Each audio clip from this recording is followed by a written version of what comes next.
चलिए बात करते हैं एक बार फिर से कुछ प्राचीन शहरों और स्थानों के बारे में जिनका संबंध रामायण की घटना से है, जो इन्हें सच साबित करते हैं और इन जगहों पर आप आज भी जा सकते हैं। तो चलिए शुरू करते हैं।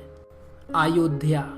अयोध्या वो जगह है जहां भगवान राम जी का जन्म हुआ था और इसी जगह से उनके 14 साल के वनवास का सफर शुरू हुआ, जब राजा दशरथ ने कैकेयी की इच्छा को पूरा करने के लिए राम जी को जंगलों में वनवास काटने के लिए भेज दिया था। अयोध्या आज के समय में उत्तर प्रदेश राज्य के फैजाबाद शहर से लगा हुआ क्षेत्र है, जहां पर हजारों तीर्थयात्री और श्रद्धालु हर साल रामनवमी के पावन त्योहार को मनाने इकट्ठा होते हैं। अयोध्या नाम की इस प्राचीन जगह को साकेत के नाम से भी जाना जाता है, जो प्राचीन कोसला राज की एक समय राजधानी थी। ये जगह करीब 305 फीट की ऊंचाई पर स्थित है। जनकपुर, नेपाल। जनकपुर सीता माता का जन्म स्थान है और यही वो जगह है जहाँ पे उनका भगवान राम जी के साथ विवाह हुआ था। असल में इस बात में कई मतभेद हैं कि सीता जी का जन्म वाकई में किस जगह पर हुआ था। सीता कुंड नाम का एक धार्मिक स्थान जो इस समय सीतामढ़ी डिस्ट्रिक्ट बिहार में है, इसे सीता माता के जन्म स्थान के रूप में भी देखा जाता है। पर इसके अलावा जनकपुर नाम की जगह जो नेपाल देश का एक प्रांत है, इस जगह को भी सीता जी का जन्म स्थान माना जाता है। लेखों के अनुसार जनकपुर के राजा अपने राज्य की एक जगह पर सूखा पड़ जाने से काफी परेशान थे, जिस वजह से उन्होंने इस क्षेत्र की भूमि की जुताई करवाना शुरू कर दी। जुताई के काम के दौरान वो इस जगह का निरीक्षण कर रहे थे जब उनका पैर अचानक से एक मिट्टी के मटके से जा टकराया। जब उन्होंने उसे गौर से देखा तो उन्हें उसमें सीता जी पड़ी दिखी। इसी के बाद से इस जगह को सीतामढ़ी के नाम से भी जाना जाने लगा। नेपाल के जनकपुर में विवाह पंचमी के समय हजारों की तादाद में भक्त और श्रद्धालु अपनी श्रद्धा से पूजा पाठ करने आते हैं और इस जगह के दर्शन करते हैं। विवाह पंचमी के ही दिन भगवान राम जी और सीता माता का विवाह हुआ था। राम नवमी के दिन भी यहाँ पे तीर्थयात्री और श्रद्धालु पूरी श्रद्धा और लगन से भगवान राम जी का जन्मदिन मनाने आते हैं। मिथिला। मिथिला राज्य जो एक समय सीता माता के पिता राजा जनक के साम्राज्य का हिस्सा हुआ करता था, आज के समय में ये जगह नेपाल के जनकपुर नाम की जगह पे मौजूद है और इस राज्य का कुछ क्षेत्र भारत के बिहार राज्य के क्षेत्र में पड़ता है। इलाहाबाद, प्रयाग। भगवान राम जी सीता माता और अपने भाई लक्ष्मण जी के साथ इस जगह से बहने वाली पवित्र नदी गंगा को पार करते हुए अपने राज्य को लंबे समय के लिए पीछे छोड़ते हुए इस जगह से गुजरे थे। इस जगह पे तीनों ने भरद्वाज नाम के एक साधु के आश्रम में कुछ दिन बिताए थे, अपनी यात्रा आगे बढ़ाने से पहले उसकी तैयारी में। ये जगह उस समय प्रयाग के नाम से जानी जाती थी, पर आज के समय में ये जगह इलाहाबाद शहर के नाम से प्रसिद्ध है, लेकिन प्रयाग नाम से इसे आज भी बुलाया जाता है और इस नाम से यहाँ पर रेलवे स्टेशन भी है। गंगा, यमुना, सरस्वती जैसी पवित्र और धार्मिक नदियों का संगम होने के साथ साथ इस जगह की पवित्रता और धार्मिक महत्व को पुराणों, रामायण और महाभारत में भी व्यक्त किया गया है। इलाहाबाद शहर कुंभ मेले की वजह से भी पूरी दुनिया में विख्यात है, जो इस पूरी पृथ्वी की सबसे बड़ी जमाव वाली धार्मिक जगह बन जाती है, जहां लाखों की तादाद में तीर्थयात्री यहां जमावड़ा बनाते हैं। कुछ लोग तो यहाँ पे कई दिन तक ठहरते भी हैं। दंडाकारण्य। दंडाकारण्य वो जगह है जहाँ पे शूर्पणखा की भेंट भगवान राम जी से हुई थी और उसे उनसे प्रेम हो गया, पर राम जी ने जब उसका प्रस्ताव ठुकरा दिया तब शूर्पणखा ने अपने जुड़वा भाइयों खार और दुशान को भगवान राम जी के ऊपर आक्रमण करने के निर्देश दिए, जिसमें हुए भीषण युद्ध में दुशान और खार दोनों मारे गए। हिंदू मान्यताओं के हिसाब से ये बहुत महत्वपूर्ण जगह है जहाँ पर लोग अपने पाप धुलने के लिए आते हैं। दंडाकारण्य एक काफ़ी लंबा चौड़ा क्षेत्र है, जिसके हिस्से छत्तीसगढ़, उड़ीसा और आंध्र प्रदेश तक बिखरे हुए हैं। यहाँ पे बहुत से लोग मन को शांत करने और आध्यात्मिक माहौल का अनुभव करने आते हैं। चित्रकूट। इस जगह पर भरत मिलाप हुआ था, जब भरत जी ने राम भगवान को उनके पिता की मृत्यु हो जाने का संदेश सुनाया और उनसे अयोध्या वापस लौट जाने के लिए विनती की, ताकि वो अपने पिता के राज सिंहासन की बागडोर संभाल सकें, जिसके वो असली हकदार हैं। पर जब राम जी ने वापस लौटने से मना कर दिया तो भरत उनके चप्पल उठाकर वापस अयोध्या लौट गए और उन्हें उस सिंहासन पे तब तक के लिए रख दिया जब तक भगवान राम अपने राज को संभालने वापस नहीं लौटते हैं। भगवान राम और सीता माता ने चित्रकूट नाम की इस जगह पर 11 साल अपने 14 साल के वनवास में यहीं पर काट दिए थे। चित्र का मतलब है सुंदर और कूट का मतलब होता है पर्वत। जब भरत जी ने राम जी से वापस लौटने की विनती की थी, तब राम जी ने अपने पिता के दिए गए आदेश को तोड़ने से मना करके इस जगह पर कामदगिरी नाम के एक पर्वत पर रुकने का निर्णय लिया। इस पर्वत को इच्छाओं को पूरा करने वाले पर्वत के नाम से भी जाना जाता है। इस समय चित्रकूट नाम की यह जगह मध्य प्रदेश और उत्तर प्रदेश राज्य के बीच में स्थित है, जहां पर कई प्राचीन मंदिर और तीर्थ स्थान हैं।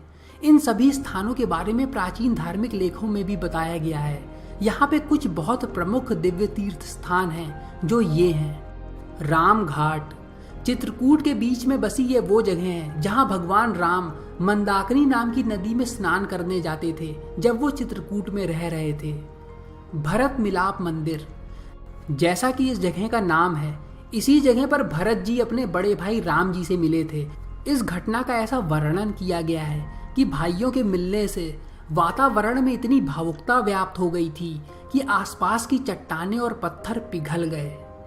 इस जगह पर भगवान राम जी के और भरत जी के पद चिन्हों को भी पाया गया है, जिनकी पूजा आज भी की जाती है।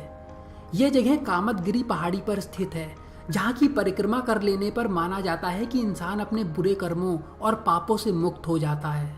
हनुमान धारा। हनुमान धारा पहाड़ की चोटी पे एक गुफा के अंदर बहती हुई धारा है, जो इस समय एक मंदिर के अंदर है, जिसके बारे में कहा जाता है कि भगवान राम जी ने इसे हनुमान जी के लिए बनाया था, उनके शरीर को ठंडा रखने के लिए, जब हनुमान जी लंका में आग लगाकर आए थे। इस पहाड़ की चोटी पे पंचमुखी हनुमान जी की मूर्ति भी है, जहां सब दर्शन करने जाते हैं। इस ऊंचाई तक पहुंचने में आपको 600 सीढ़ियां चढ़नी पड़ेंगी।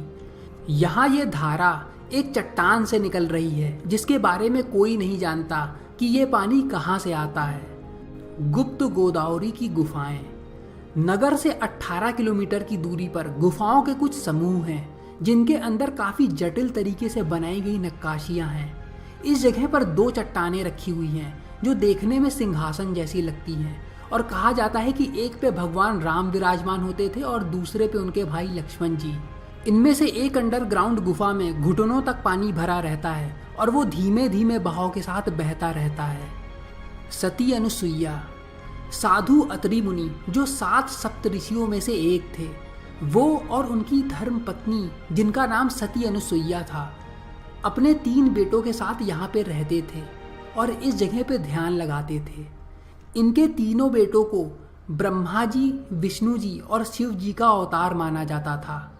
ये आश्रम घने जंगलों के बीचों बीच बना हुआ है, जो धार्मिक नदी मंदाकिनी के बगल में स्थित है। इस जगह पर सती अनुसुईया जी ने सीता माता को सतीत्व के महत्व के बारे में ज्ञान दिया था। इन जगहों के साथ और भी कई जगह चित्रकूट में मौजूद हैं, जैसे सीता रसोई, जो हनुमान धारा पर्वत पर चढ़ते समय ही आपको रास्ते में मिलेगी। इस जगह पर सीता जी खाना बनाती थी। इन जगहों के बाद स्फटिक शिला, जानकी कुंड, भरतकूप इत्यादि। किष्किंधा, हम्पी। किष्किंधा वानर राज्य के राजा सुग्रीव का साम्राज्य था। ये वाली के छोटे भाई थे। इस राज्य को चलाने में उनके दोस्त भगवान हनुमान जी का उनको पूरा सहयोग था। इस साम्राज्य की पहचान तुंगभद्रा नदी के आसपास के क्षेत्रों में की गई है, जिसे उस समय पंपा सारस के नाम से जाना जाता था। ये जगह इस समय हम्पी नाम से जानी जाती है, जो कर्नाटक में है। इस नदी के पास एक पर्वत है जिसका नाम ऋषि मुखा है। ये वही पर्वत है जहाँ पर सुग्रीव भगवान हनुमान जी के साथ ठहरे थे देश निष्कासन के दौरान। ये जगह एक कारण से और बहुत महत्वपूर्ण मानी जाती है, और वो ये है कि भगवान हनुमान जी का जन्म अंजनेय नाम की पहाड़ियों में हुआ था, जो ऋषिमुखा पर्वत के पास पाई जाती हैं। ये पर्वत समुद्री तल से 4264 फीट की ऊंचाई पर है। आज के समय में हम्पी नाम की यह जगह यूनेस्को की तरफ से वर्ल्ड हेरिटेज साइट घोषित की जा चुकी है, जो अपने लुभावने प्राचीन खंडहरों की वजह से सबका ध्यान आकर्षित करती है। इनका ये हाल यहाँ पर ज्वालामुखी की गतिविधि और मिट्टी के कटाव की वजह से हो गया है। हम्पी विजयनगर। हम्पी एक समय विजयनगर नाम के बेहद शक्तिशाली साम्राज्य की राजधानी थी, जो 2 सदियों तक भारत इतिहास के सबसे शक्तिशाली साम्राज्यों में से एक थी। विजयनगर का मतलब विजय का शहर। एक समय इसे रोम से भी ज़्यादा बड़ा और बेहतर राज्य माना जाता था, जहाँ पर अच्छी से अच्छी सुविधाएं जनता को उपलब्ध कराई गई थी। अपने चरम समय पर विजयनगर साम्राज्य में करीब 5 लाख लोग रहते थे और इस राज्य की सुरक्षा करने के लिए बनाई गई सेना में करीब 10 लाख सैनिक मौजूद थे। इसी जगह पर भगवान राम पहली बार भगवान हनुमान जी से मिले थे। ऐसा भी कहा जाता है कि इसी जगह पर पार्वती माता जी भी भगवान शिव जी से मिली थी और उनका विवाह इसी जगह पर हुआ था। रावना वाटरफॉल्स एक शानदार झरना जो एला वेलाविया नाम की जगह पे सड़क के किनारे मौजूद है। ये 1080 फीट ऊंचा है। बताया गया है कि इस झरने के पास बनी कुछ प्राकृतिक गुफाओं में रावण किसी समय रहा करता था। तलय मनर ये भगवान राम जी का श्रीलंका में पहला कदम था, जिसके बाद रावण की महाशक्तिशाली सेना से राम जी की सेना का भीषण युद्ध हुआ था। काफी लंबी लड़ाई चलने के बाद आखिर रावण का वध भगवान राम जी के हाथों हो गया और उसके बाद रावण के भाई विभीषण को लंका की राजगद्दी पर विराजमान करवा दिया गया। तलय मनर इस समय श्रीलंका के मनर द्वीप के उत्तर पश्चिमी तट पर स्थित है। इस जगह पर मनर से निकली एक पक्की सड़क से पहुंचा जा सकता है, जो इस द्वीप को देश के बाकी हिस्सों से जोड़ती है।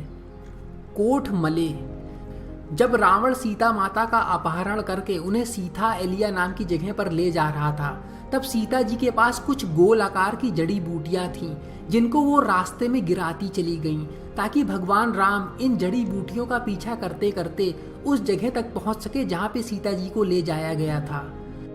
कोठ मले नाम की इस जगह पर आज भी ये जड़ी बूटियां पाई जाती हैं, जिसका इस्तेमाल यहाँ के स्थानीय निवासी पेट की बीमारियों, सर दर्द और अलग तरह की बीमारियों और परेशानियों को दूर करने के लिए करते हैं। उनके अनुसार ये जड़ी बूटी काफ़ी चमत्कारी रूप से अपना असर दिखाती है। तो ये वीडियो यहीं पर ख़त्म होता है। इससे पहले मैंने इसी विषय पर 2 वीडियो पहले भी बनाए हैं। कुछ जगह बाकी रह गई थी तो उनको मैंने इस वीडियो में कवर कर दिया। पहले बनाए गए 2 वीडियोस के थंबनेल आप अपनी स्क्रीन पर देख सकते हैं और उनको क्लिक करके उनके अंदर जा सकते हैं। वीडियो देखने के लिए बहुत बहुत धन्यवाद। मैं विक्रम सिंह अब चलता हूँ यहाँ से। नमस्कार, अपना ख्याल रखिएगा।